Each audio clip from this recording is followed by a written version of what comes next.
When you were growing up, was anime cool? I feel like anime now, if you like anime, you're probably one of the cooler kids. But if you, back then when you watch anime, it wasn't Yeah, exactly it something that. wasn't.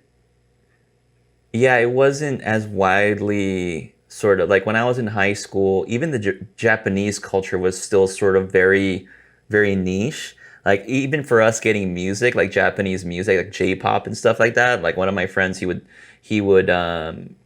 somehow was able to get some of that music, and we were listening to it. And it was back in the days of dial-up, so even trying to get this music was really tough. But it's funny because I now it's so cringy, Jason, because I want to go back in time because we would go on school field trips and we'd be bumping this J-pop music on the school bus on the field trips. I'm pretty sure everybody was like, "WTF? What are you guys playing? Like, what is all of this stuff?"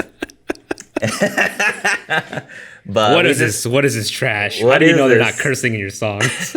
But I was like, yeah, it's something different. It sounds cool. We're really feeling it. But I phased out of it. The whole J-pop, K-pop kind of thing. Like listening to that stuff.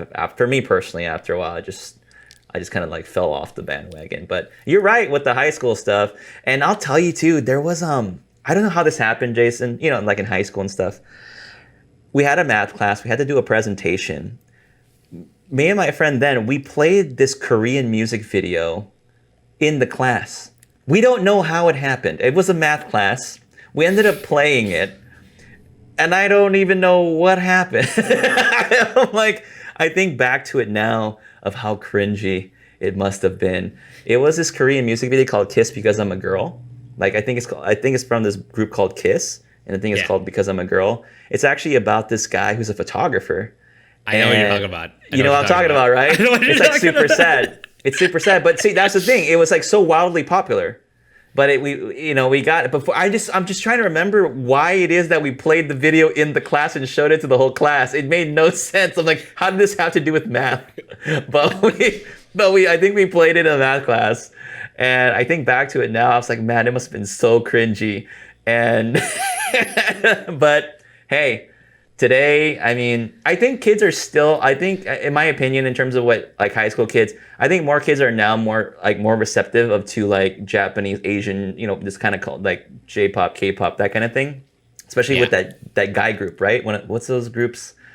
Um, BTS, is that what they are? BTS. Yeah. The Korean pop boy. Yep. Right, right, and you can sense it like that. There's a bigger like reception to all that stuff nowadays than there was like I don't know, 15 years ago or something like that, 20 years ago or something.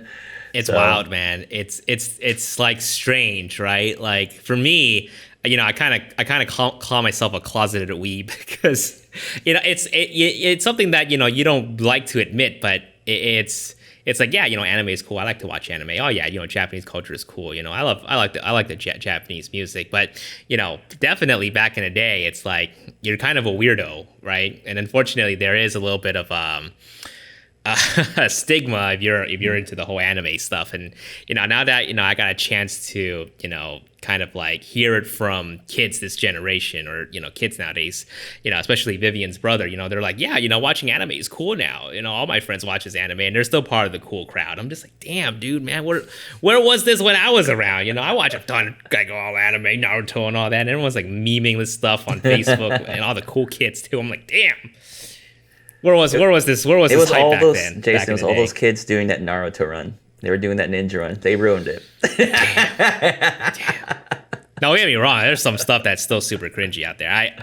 Here's the thing. I don't know if you're still on Facebook or not, but Facebook loves to show memories, which is like, oh, they'll show you like statuses you Uh-huh. post 10 years ago or 15 years ago, and I look back at it, I see some anime or some Japanese text. I'm like, oh god, why? Why does this exist? Why did I post this? I want to go back in time and punch myself. There are kids at high school because the students started the anime club and I'm the advisor, right? And so, but there Wait, are wait, you're other still an advisor for the anime club? yeah, I'm the advisor. I'm still the advisor for the anime club for this time. And there's other kids that were there that had some interest in it, but there's certain kids that are kind of like they're into anime. Like I'll ask them like they're into anime, but they're like we don't really want to be part of that. Like they're like yeah, we watch anime, but we don't really want to be part of that group. I I mean, I fully get it. I fully get it. that was me in anime club. I was like freshman year of high school, and my buddies were just like, yeah, we hear from the upperclassmen. There's an anime club. We got to join it. The room was packed. The room was packed, wow. and we went to 3 meetings, and every meeting was watching a Full Metal Alchemist episode. By the 3rd meeting, I was like, I'm done, dude. I don't want to. I don't want to come back, dude. There are some interesting characters in there. Unbeknownst to myself, I was one of those interesting characters. Everyone has those phases, man. Unless you're like, I'm still that character. Probably.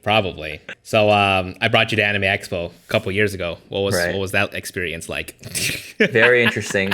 Very interesting. Especially that big giant mosh pit. It was. I enjoyed it because I'd never been. I've always heard about it. Thought about going when I was in college, but never did. But it was pretty cool just to go check it out. You never really had the opportunity to, right? Because you were like you were all the way in like Mid-Cal and Anime Expo. It's like you don't have anything like that out there? Well, I could have gone because when I was going to school in SoCal, I was in Southern California. Oh, that's right. So That's right.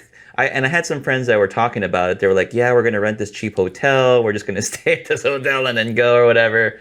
I just never really got into going.